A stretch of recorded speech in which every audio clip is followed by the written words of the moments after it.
जय हिंद। आज की क्लास में हम कवर करेंगे, this is a marathon class, और इसमें मेन जो टॉपिक्स होते हैं एकदम स्टार्ट से शुरू करेंगे। आज इंग्लिश की क्लास है, ये मेरा नाम श्रेया गुप्ता है। तो यहाँ पर नाउन आ गया, नाउन के बाद फिर आता है प्रोनाउन और उसके बाद आता है एडजेक्टिव। तीनों के बीच में रिलेशन क्या रहता है, कौन कौन से आपके इसमें रूल्स रहते हैं, कैसे इसको टैकल करना है, और स्पॉटिंग एरर्स में किस तरीके से उसका पेपर आता है। क्योंकि इंग्लिश में आपको मिनिमम मार्क्स चाहिए ही चाहिए, कट ऑफ मार्क्स चाहिए कि आप क्वालिफाई कर जाओ। तो you need marks to qualify, cut off clear करने के लिए। पहला आ जाता है, देखते हैं, ये एक पूरा चार्ट है जहाँ पे आप देख रहे होगे कि अब नाउन क्या है, कितने प्रकार के हो रहे हैं। तो हमको देखना पड़ेगा noun, article, adjective, prepositional phrase हो गया और डिटरमाइनर हो गया। डिटरमाइनर आप आर्टिकल्स को भी कह सकते हो। फिर नाउन में अब किसी भी चीज़ का हम नाम दे देते हैं तो वो होता है नाउन। अब आर्टिकल में आता है तो हम देखे हैं ए होता है, एन हो गया और द हो गया, इनडेफिनेट और डेफिनेट हो जाता है। एडजेक्टिव किसी की विशेषता बताता है तो वो एडजेक्टिव हो गया। किसकी बताता है विशेषता? नाउन और प्रोनाउन की विशेषता ये बताता है। प्रोपोजिशनल में आ जाते हैं, प्रोपोजिशनल कहाँ पे हम इसका इस्तेमाल कर रहे होते हैं। डिटरमाइनर्स हो जाते हैं। अब डिटरमाइनर्स में कोई भी चीज़ हो सकती है, जैसे कि एक डिमॉन्स्ट्रेटिव प्रोनाउन भी, जैसे दिस, दैट, दीज, दोज हो गया, तो वो भी इसी में आता है कैटेगरी में। Determiner clarifies describes a noun. फिर इसको तो हम ठीक है आखिरी में भी देख लेंगे, बट द थिंग इज कि नाउन के बारे में जान ले। तो नाउन क्या है? किसी भी चीज को हमने नाम दे दिया तो वो होता है नाउन। फिर है जैसे कि अब पीपल के लिए हम क्या क्या बोलते हैं? प्रॉपर। कई तरीके का नाउन होता है, प्रॉपर नाउन हो गया, एब्स्ट्रैक्ट नाउन हो गया, इन सारे मटेरियल नाउन हो गया, कलेक्टिव नाउन हो गया, वो हम सब कवर करेंगे। और इसमें आप देखेंगे कि जहाँ फटाफट इससे जल्दी जल्दी रिवीजन हो जाए। तो पीपल में किसी का भी नाम दे दिया, जगह है किसी का भी नाम दे दिया, जैसे ये क्लासरूम है, इटली है, ब्राज़ील है। एनिमल्स व इनका भी अगर नाम है तो वो भी नाउन ही है। Idea, argument and objective. तो जो अंडरलाइन किया है इसी को हम कह रहे होते हैं नाउन के टाइप्स, काइंड्स। फिर है, अब आते हैं टाइप्स पे। तो हमने किसी को भी नाम दे दिया है तो वो हमारा बन जाता है एक प्रॉपर नाउन।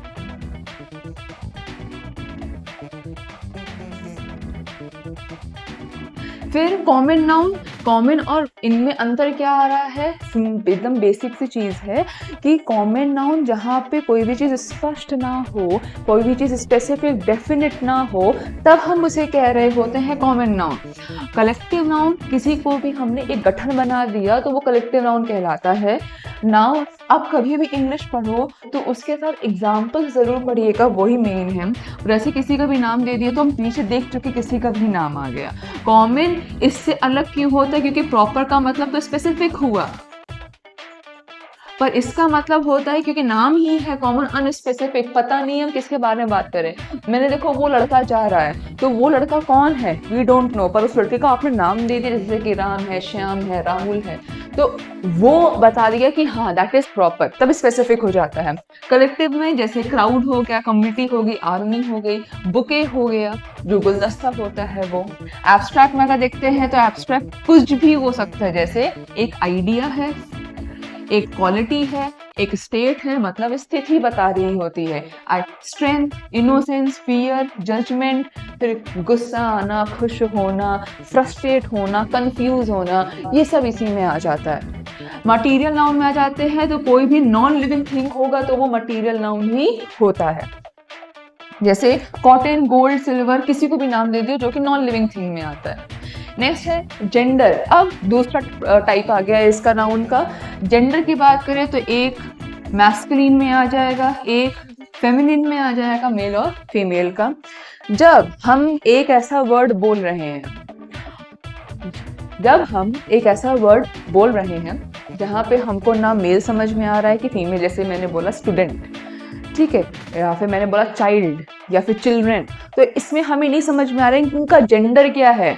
दोनों ही हो सकते हैं, सिर्फ लड़के हो सकते हैं, सिर्फ लड़कियां हो सकती हैं, कॉम्बिनेशन हो सकता है, बट वी डोंट नो कि उनका जेंडर क्या है। तब हम लगाते हैं कॉमन जेंडर, जो इसके बाद वाला आएगा, that is a common gender. अब पेरेंट है, चाइल्ड है, चिल्ड्रन है, कजन है, स्टूडेंट है, तो हमें नहीं पता डिनोट्स ईदर अ मेल और अ फीमेल, या फिर दोनों ही हो सकता है।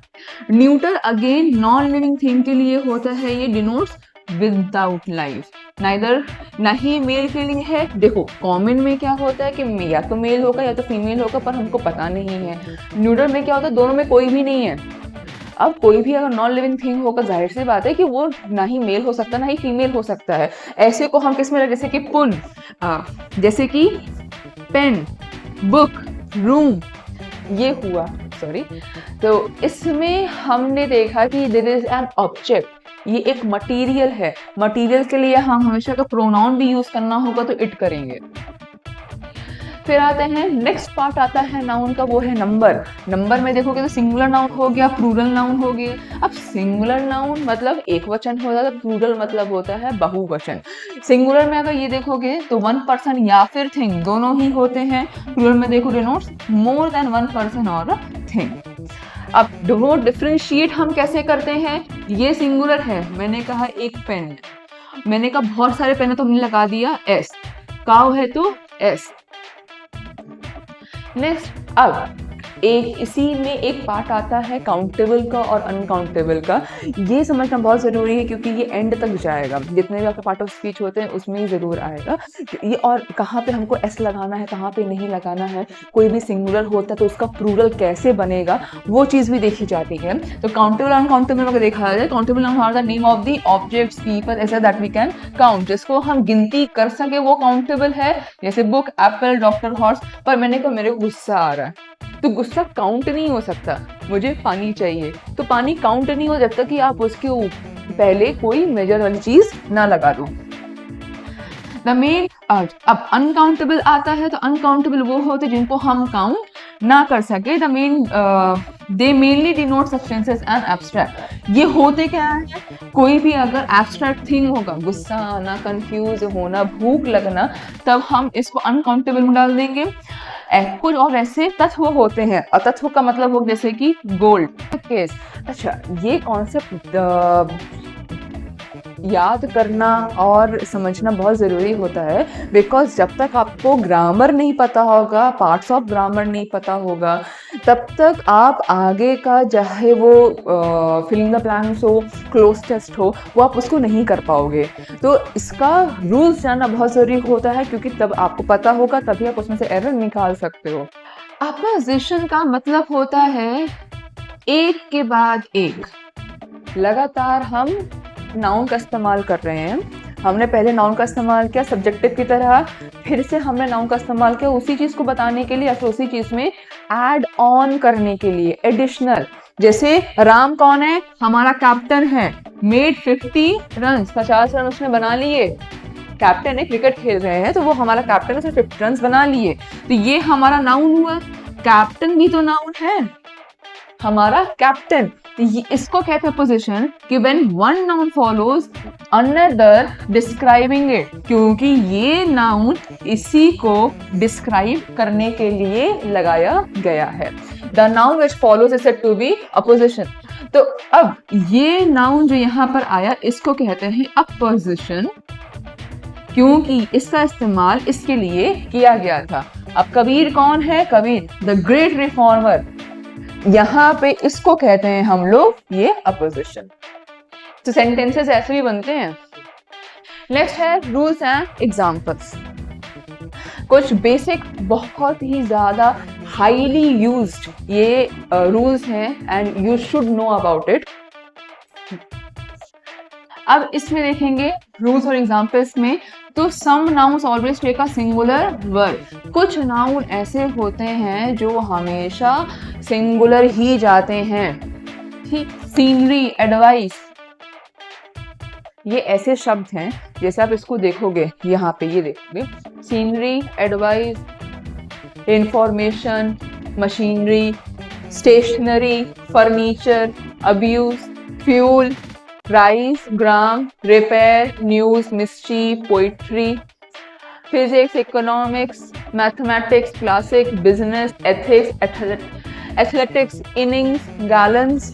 ये ऐसे वर्ड्स हैं जिनको, जहां आपने देखा कि यार इसमें तो एस लगा हुआ है, इसमें भी लगा है, इसमें भी लगा है, हम फिर भी इसके आगे एक सिंगुलर वर्ब का यूज करते हैं, यहाँ पर आता है। जैसे the Kashmir, the scenery of Kashmir, सिर्फ सीनरी लिखोगे गलत हो जाएगा, आपको बताना पड़ेगा कि सीनरी है तो हम किसके बारे में बात कर रहे हैं, कहाँ का, कश्मीर का ना।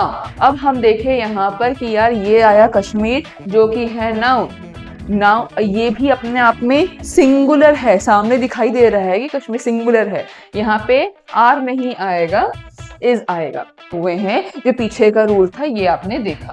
पहला रूल है ऐसे वर्ड जो हमेशा आपके सिंगुलर वर्ब लेता है। दूसरा आता है कुछ ऐसे नाउन्स होते हैं जिनका सिंगुलर दिखता तो सिंगुलर है, होते प्लूरल हैं। जैसे कैटल दिख रहा है सिंगुलर पर होता है प्लूरल। वर्मिन हो गया, अब कैटल क्या है, भेड़ बकरियों का जो झुंड होता है उसको हम कैटल कह रहे हैं। जेंट्री होती है, ढेर सारे जो लोग अलग अलग एज ग्रुप के आते हैं उनको हो गया वर्मिन। कीड़े मकोड़ों का जो झुंड होता है उसको कह रहे होते हैं वर्मिन। पीजेंट्री, आर्टिलरी, आर्टिलरी भी जानते होंगे, जहाँ पे ढेर सारे वेपन्स रखे होते हैं उसको आर्टिलरी कह रहे हैं। लोग, अब लोग का मतलब एक से ज्यादा ही होता है, लोग हो गया। पीपल, जनरली, कंपनी, पुलिस, ये सब के सब अपने आप में प्लूरल होते हैं। इसके साथ हम हमेशा जैसे कैटल है तो इसका प्रयोग नहीं करेंगे यहाँ पर, जैसे द कैटल इज नहीं होगा, आर होगा। नेक्स्ट है कुछ नाउन्स ऐसे होते हैं जो हमेशा प्लूरल ही जाएंगे, क्यों, क्योंकि ये हमेशा जोड़े में होता है, पेयर में होते हैं इसलिए। अब जैसे ट्राउजर्स है, सीजर्स है, स्पेक्टिकल्स हैं, ये सब के सब आपके कहाँ पे जा रहे हैं, प्लूरल में जा रहा है। अब होता क्या है, कैसे इसको याद रखोगे, जैसे आपने अब जूते पहनते हो तो ऑब्वियस बात है कि वो हमेशा पेयर में होता है, जैसा दाएं का दिखेगा वैसे ही बाएं का दिखेगा। दूसरा तो अब जीन्स पहन रहे हो, ट्राउजर्स पहन रहे हो, पैंट्स पहन रहे हो, इन सब में, या फिर सॉक्स पहन रहे हो, स्पेक्टिकल्स है, तो यहाँ पे हम एक ही चीज़ दो चीज़ें एक में इस्तेमाल कर रहे हैं, तब हम यहाँ पे लगाते हैं पेयर।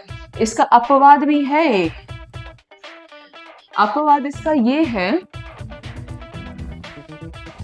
इसका एक्सेप्शन ये है कि जब हमने इतने सारे वर्ड्स थे तो हम लोगों ने लगाया था प्लूरल, तो कहाँ पे नहीं लगाएंगे, जब मैंने कहा give me a pair of shoes, तो यहाँ पे जब हमने ये लगा दिया अ पेयर ऑफ, तो इसके आगे आने वाला जो वर्ब होगा वो सिंगुलर हो जाएगा। ऐसा क्यों है, क्योंकि ये अपवाद है। मैंने कहा मेरे को एक जोड़ा जूता दे दो, तो यहाँ पर एक आ गया और इसको हमने एक काउंट कर लिया है। बेसिक फॉर्म क्या है इसका, ये होते प्लूरल है।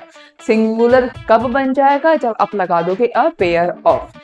अब तीसरा ये आता है कि हम पेयर का इस्तेमाल कहाँ पे नहीं कर सकते, हम इन सब के साथ पेयर का इस्तेमाल कर सकते हैं। अगर दो हुआ तो बिल्कुल करेंगे, पर जैसे कि हमने बात किया सीढ़ियों की, स्टेयर्स की, तो क्योंकि दो से ज्यादा होता है तो इनके लिए हम पेयर का इस्तेमाल कभी नहीं करते हैं। ऐसे फिर है There are some nouns that indicate length, कुछ ऐसे होते हैं जो कि लंबाई, चौड़ाई, या फिर तौलने का, पैसा हो गया, शोहरत हो गया, या फिर नंबर बता रहा होता है।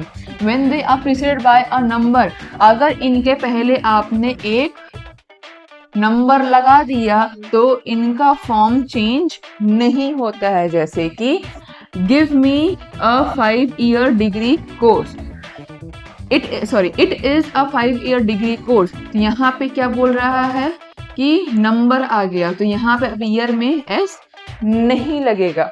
पर अगर मैंने कहा it is years degree course, हमको नहीं पता कि कितने नंबर हैं, तब ये सही है। पर अगर आपने इसके पहले नंबर लगा दिया है तो यहाँ पर एस नहीं लगेगा। I have 7 dozens, डजन नहीं होगा, फिर ये हो जाएगा I have 7 dozen of shoes, मेरे पास 7 जोड़े कपड़े हैं। आपने क्या किया, यहाँ आपने चीज़ों को काउंटेबल कर दिया है और इसीलिए वो चला जाता है आपका यहाँ, इस मतलब ये चेंज नहीं होता है। अब मैं यहाँ पे लिखूँ I have dozens of shoes, मेरे पास दर्जनों भर जूते हैं। अब ये सही हो गया, पर मैंने कहा यहाँ पे अगर नंबर लगा दिया तो फिर ये नहीं होगा। ये तरीका होता है लिखने का। अब है यहाँ कलेक्टिव नाउन सच एज, जैसे कलेक्टिव नाउन्स की हम बात करें जैसे jury, public, team, committee, government, audience, orchestra, इन सब की बात करें तो इनका इस्तेमाल सिंगुलर भी होता है और प्लूरल भी होता है, इस्तेमाल के ऊपर है। सेंटेंसेस अगर आपने फ्रेम करना सीख लिया है देन ज्यूरी, जैसे कि अगर कलेक्टिव नाउन पूरे के पूरे किसी एक ही चीज को दर्शा रहा होगा तब तो वो सिंगुलर है, पर वही कलेक्टिव नाउन अलग अलग चीजों को दर्शा रहा है तब वही चीज प्लूरल हो जाती है। कैसे? जैसे the jury was divided in their opinion, बिल्कुल सही है, सॉरी डिवाइडेड लिखा हुआ है तो यहाँ पे हमने कहा were, the jury were divided in their opinion, divided word आ गया, मतलब ज्यूरी जो थी, ज्यूरी क्या होता है, जजेस का जो गठन होता है उसको हम ज्यूरी कह रहे होते हैं, ठीक है। और इसके डिटेल में हम कभी बताएंगे, ज्यूरी में ऐसे जैसे 10 से 12 लोग होते हैं, उनका सिलेक्शन कैसे होता है वो बाकी अलग चीज़ है। शॉर्ट में जान लीजिए ज्यूरी जैसे है तो 10-12 लोग बैठे हुए हैं जो सामने जज करने के लिए बैठे हुए हैं। अब उन्होंने, आधे लोग ने कहा कि गिल्टी है, आधे लोग ने कहा कि नॉन गिल्टी है, तो यहाँ पे क्या हुआ, जो उनकी विचारधाराएं थी वो बट गई। जब बट जाती हैं, ध्यान देना, विचारधाराएं बट गई, तो जब हम ऐसे बांटते हैं तब यहाँ पे ये हो गया हमारा प्लूरल। पर अगर मैंने लिखा हुआ है द ज्यूरी हैज, ये रहा, जैसे the team have not arrived yet, तो टीम इकट्ठा ट्रैवल कर रही है, अभी तक टीम नहीं आई है तो टीम को हमने एक बना दिया, चाहे टीम में जैसे 12 मेंबर हैं, 15 लोग हैं, 20 लोग हैं, पर वो टीम हम क्या बोल रहे हैं कि पूरी की पूरी एक है, हमने उस पूरे टीम को 1 मान लिया, तो यहाँ पर हैव नहीं होगा, हैज होगा, because it is counting as 1। जब हम एक मानेंगे तो सिंगुलर, एक से ज्यादा मान लेंगे तो प्लूरल। नेक्स्ट है, कुछ नाउन्स ऐसे होते हैं जिनका अलग अलग मीनिंग होता है। अगर सिंगुलर है तो कुछ और मीनिंग है, प्लूरल है तो कुछ और मीनिंग हो गया। एयर का एयर्स, अथॉरिटी का अथॉरिटी, ये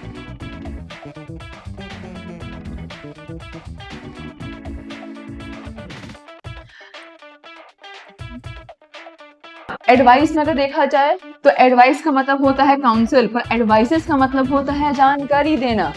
इसीलिए जो हमने वहां पर एडवाइसेस लिखा था तो वो गलत हो गया था, पीछे भी हमने देखा था। आप प्रीवियस में भी जाइएगा तो अभी हमने कवर किया था, किसी एक एग्जाम्पल में एडवाइसेस लिखा हुआ था, तो वो गलत क्यों था, क्योंकि उसकी मीनिंग बदल गई थी। फिर यहाँ पे एयर का मतलब तो हवा होता है, वातावरण होता है, पर यहाँ एयर्स का मतलब होता है प्राउड। अथॉरिटी का मतलब कमांड, अथॉरिटीज का मतलब होता है पर्सन इन पावर, कि हु इज इन चार्ज, कौन है यहाँ पे, कोई पर्सन अथॉरिटी में आया है तब उसको कहते हैं अथॉरिटीज। गुड का तो वाइस हो गया, गुड्स का मतलब प्रॉपर्टी हो जाता है, ऑब्वियस सी बात है, यहाँ पे गुड्स का मतलब प्रॉपर्टी हो गया। स्टॉक हो गया, जो होते नहीं कि जीएसटी का फुल फॉर्म ही यही होता है, गुड्स एंड सर्विसेज टैक्स, तो वहाँ पे गुड्स का मतलब होता है कोई भी सामान हुआ, प्रोडक्ट हुआ, उनको हम कह रहे होते हैं ये। आयरन का तो मतलब लोहा हो गया, आयंस का मतलब होता है जो जंजीरें होती हैं, चेन होते हैं, जो लोहे का जो कतरन होता है उससे कोई नई चीज बनाई जाती है तब हम उसको आयंस कहते हैं। फोर्स का मतलब ताकत होता है, फोर्सेस का मतलब आर्मी होती है, ठीक है, इसमें कई सारी चीजें इंक्लूड हो जाती हैं। कंटेंट का मतलब सेटिस्फैक्शन है, तो कंटेंट का मतलब होता है जैसे आप बुक खोलो, बुक के सामने ऊपर कंटेंट लिखा होता है, कंटेंट में आप देखोगे चैप्टर 1, चैप्टर 2, चैप्टर 3 वही होते हैं कि उस आगे बुक के अंदर क्या क्या इंक्लूडेड है। जॉब का मतलब तो काम हो गया, पर वर्क्स का मतलब होता है फैक्ट्रीज, जो वर्कर्स नहीं होते हैं, जो फैक्ट्री में काम कर रहे होते हैं, उनको हम कह सकते हैं वर्क्स, क्योंकि काम तो एक ही हो रहा है पर वही एक ही काम करने वाले बहुत सारे लोग हैं तो उसको वर्क्स कहते हैं। नेक्स्ट आते हैं, अगला रूल आ जाता है, noun must agree with its antecedent in person, number and gender. Must agree with his antecedent. Antecedent का मतलब जैसे every student must bring his luggage, all student must do their homework. कहने का मतलब आप जो स्टार्टिंग में लगा रहे हो, आगे आने वाला प्रोनाउन भी वही होना चाहिए। आपको इसके अनुसार आगे आने वाला प्रोनाउन लगाना है। अब हम कहाँ बढ़ गए हैं? प्रोनाउन की तरफ। अब प्रोनाउन की तरफ अगर हम आए तो देखें, यहाँ एवरी है तो आगे आने वाला केस क्या होगा? हिज। हिज ही क्यों लगाया, हर क्यों नहीं लगाया? क्योंकि हमने हिज को माना हुआ है यूनिवर्सल। जैसे कि आप देखे होंगे कि एक एक्टर है, कोई फीमेल एक्टर है जिसको हम एक्ट्रेस कह सकते थे, पर हमने लिखा हुआ है उसके लिए भी हम एक्टर यूज कर रहे हैं, मॉडर्न इंग्लिश में उसका यूज हो जाता है। तो हमने उस एक्टर इज यूनिवर्सल, मेल और फीमेल दोनों के लिए इस्तेमाल हो रहा है। वैसे तो ये यहाँ पर हिज है। जब कभी हमको पता है कि ये एक लिविंग थिंग है, लिविंग थिंग है, ओके, पर हमको इसका जेंडर नहीं पता है, ऐसे केस में हमको जेंडर तो इस्तेमाल करना ही पड़ेगा। हम इट यूज ही नहीं कर सकते क्योंकि सामने लिखा हुआ है स्टूडेंट, वो है लिविंग में। तो अब क्या यूज करोगे? हिज का इस्तेमाल करेंगे। ऐसे सिचुएशन में किया जाएगा। All student must do their. अब ऑल आगे, स्टूडेंट्स आगे, तो जाहिर सी बात है इनका हम क्या करेंगे? देयर इस्तेमाल करेंगे। तो एक और केस आता है, एवरी था तो यहाँ पे देयर का इस्तेमाल क्यों नहीं करे? क्योंकि एवरी क्या है? सिंगुलर है। ये भी हमको यहाँ प्रोनाउन भी सिंगुलर चाहिए। ऑल प्लूरल है, आगे आने वाला प्रोनाउन भी हमको प्लूरल चाहिए। अब ये बताने की जरूरत नहीं कि फर्स्ट पर्सन क्या है, सेकंड पर्सन क्या है, थर्ड पर्सन क्या है, क्योंकि ये हमारा रिवीजन चल रहा है। फर्स्ट पर्सन में आई और वी आ जाता है, सेकंड पर्सन में आपका यू आ जाता है, थर्ड पर्सन में ही शी इट आ जाता है, और उसी का प्लूरल होता है दे। इसका ऑब्जेक्टिव केसेस क्या आ जाएगा? तो आई का जैसे मी बन गया, वी का अस बन जाता है, यू का यू ही रहता है। फिर आपका ही शी इट में, और ही शी का ही है तो हिम आ जाएगा, शी है तो हर आ जाएगा, इट का इट ही रहता है, दे का देम आ जाएगा। तो ये था एक आपका सब्जेक्टिव केस, एक था आपका ऑब्जेक्टिव केस। ये आप उसके बाद हमने यहाँ पे डायरेक्टली रूल्स पे आ रहे हैं, क्योंकि आज हमको सिर्फ रूल्स कवर करना है इसका। तो आपके पास नोट्स होगा, आप उसको देखिएगा, हमारी प्रीवियस क्लासेस को देखिएगा, जहाँ पे इसके बारे में हर एक चैप्टर के बारे में डिटेल में बताया गया है। फिर है each of the boys must. Each का केस आ गया है और लगा क्या है? Each of the boys. यहाँ से मैं तुमको दो चीजें सिखाती हूँ। ईच का केस आता है, इट मींस की सिंगुलर है। ऑफ द बॉयज, जब कभी भी ईच ऑफ का केस लगता है, जैसे ईच ऑफ हो गया, वन ऑफ हो गया,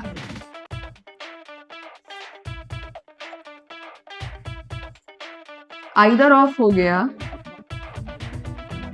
नाइदर ऑफ हो गया, इन सब के बाद हम हमेशा एक प्लूरल नाउन ही लेते हैं। ये कंपलसरी है, ये ऐसा ही रहता है। अब दो चीजें हो गई, एक है ये सिंगुलर, आगे आने वाला जो प्रोनाउन होगा वो भी सिंगुलर ही होगा, क्योंकि इसको देखते हुए, इसको मत देखना, हमें इसको हिंदी में पढ़ोगे तो कैसे पढ़ोगे?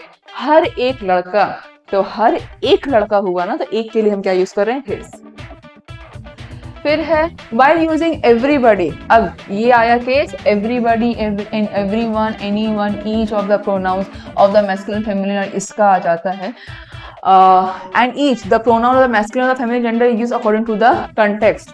जब कभी जैसे anyone can qualify this exam if he tries, ये आया anyone है, हमको जेंडर नहीं पता, पर इतना ज़रूर पता है कि हम किसी व्यक्ति के बारे में बात कर रहे हैं, किसी लिविंग थिंग के बारे में बात कर रहे हैं, तो हम यहाँ पे लगाते हैं, ये ही लग जाएगा। ईच ऑफ द बॉयज के लिए in the class has finished there task, यहाँ पे देयर लगा हुआ है, फिर से गलत हो गया। क्यों? क्योंकि हमको पता है कि ये भी सिंगुलर है, ये भी सिंगुलर है, ये भी सिंगुलर है। हमको यहाँ पे क्या यूज करना था? हिज। इसका इस्तेमाल करना था। तो सिंगुलर होगा सिंगुलर के लिए इस्तेमाल करेंगे, प्लूरल आएगा तो प्लूरल के लिए इस्तेमाल करेंगे, जैसे कि ऑल था तो हमने देयर का इस्तेमाल किया, ईच एवरी है, एनीवन है, समवन है, वन तो आ रहा है ना, तो वहाँ पे हम अगर हमको जेंडर नहीं पता है तो हम वहाँ पर ही या हिज का इस्तेमाल जरूर करेंगे। अब आता है प्रोनाउन, ये आता है केस ऑफ वन का, और वन के केस में अगर हम देखें must be followed by ones, कहने का मतलब अगर वन है तो इसके आगे आने वाला जो प्रोनाउन होगा वो वंस होगा। One must finish his homework in time, his. अब हमने क्या सीखा था, जब हमको जेंडर ना पता हो तो हिज का प्रयोग कर लो, पर अपवाद भी तो है। अपवाद के लिए हम क्या करेंगे कि ये होता है केस ऑफ वन, जहां पे वन से सेंटेंस शुरू हो रहा है, इसके लिए हमको एक प्रोनाउन चाहिए, तो हमने क्या लगा वन मस्ट फिनिश, ये ना करके वंस होमवर्क इन टाइम। ये बहुत ही जनरल स्टेटमेंट होती है, जैसे कि यूनिवर्सल स्टेटमेंट हो जाती है। तब हम जैसे एक स्टेटमेंट होता है honesty is the best policy, तो ये क्या हुआ, ये एक फ्रेज है, ईडियम। यहाँ पे ये भी एक फ्रेज है कि हर एक को अपना होमवर्क टाइम से खत्म कर लेना चाहिए।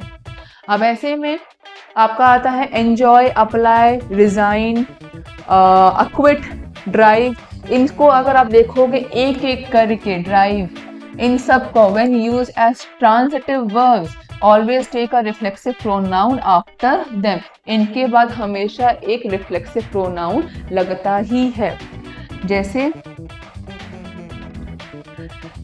when self is added, जैसे he absented from the meeting। Actually ये बहुत ही इम्पॉर्टेंट पॉइंट है, क्योंकि यहाँ से आप ये सीख रहे हो कि ऐसे शब्द जो अपने आप को ही डिस्क्राइब कर रहे होते हैं, जैसे कि मुझे बहुत अच्छा लगा, तो आप इंग्लिश में कहें आई एंजॉयड माई सेल्फ। आप आई एंजॉयड को लिखकर छोड़ नहीं दोगे, तो बताना पड़ेगा हमको वहाँ पर एक रिफ्लेक्सिव प्रोनाउन का इस्तेमाल करना पड़ेगा। तो ही abducted himself from the meeting, वो अपने आप को मीटिंग से गायब कर दिया, तो हटा दिया जैसे। और इस तरीके का जब हम यूज़ कर रहे होते हैं ऐसे वर्ड्स में, जैसे एंजॉय हो गया, अप्लाई हो गया, तो कोई काम मैं खुद कर रही हूँ, मेरे पे असर हो रहा है, जैसे सब्जेक्ट कोई काम खुद कर रहा है और उसका असर उसी पे हो रहा है, तब हम रिफ्लेक्सिव प्रोनाउंस में मेन इसके अनुसार लगाते हैं। ही अबडक्टेड हिमसेल्फ लगाना बहुत ज़रूरी है। तो ये डिपेंड करता है, यहाँ पे शी होगा तो हर सेल्फ आ जाएगा, इट होगा तो इट सेल्फ आ जाएगा, ऐसे यूज़ किया जाए। यू है तो योर सेल्फ हो जाएगा। तो ये था हमारा मैराथन क्लास। बहुत ही शॉर्ट वीडियोस हम बना रहे हैं, क्योंकि जितना अभी तक पढ़ाया उसमें बहुत डिटेल है। आप इसको ज़रूर देखिए, 2 बार देखिए, 3 बार देखिए, पर इससे ये रहेगा कि आपको जो नए वर्ड्स हैं, कहाँ पे हमको ये रिफ्लेक्सिव यूज़ करना है, कहाँ पे हमको ऐसा नाउन यूज़ करना है, वो पूरा डिटेल में आपको पता चल जाएगा। तो ये पार्ट है, इसी का अगला पार्ट आएगा जो नेक्स्ट क्लास में इसका अपलोड कर देंगे, जल्द से जल्द इसका अपलोड करेंगे। टाइम की कमी की वजह से अभी इतना हम कर रहे हैं। जितना कराया इसको देखिएगा, साथ ही साथ राहुल सर की क्लासेस जो चल रही हैं उसमें मॉक पेपर्स वो करवा रहे हैं, उसको ज़रूर करिएगा। इससे ये होगा कि आपका कट ऑफ से ज़्यादा मार्क्स स्कोर होने के चांसेस हैं, बिकॉज ऑफ विच आपका पेपर क्लियर हो सकता है। मिलते हैं नेक्स्ट क्लास में।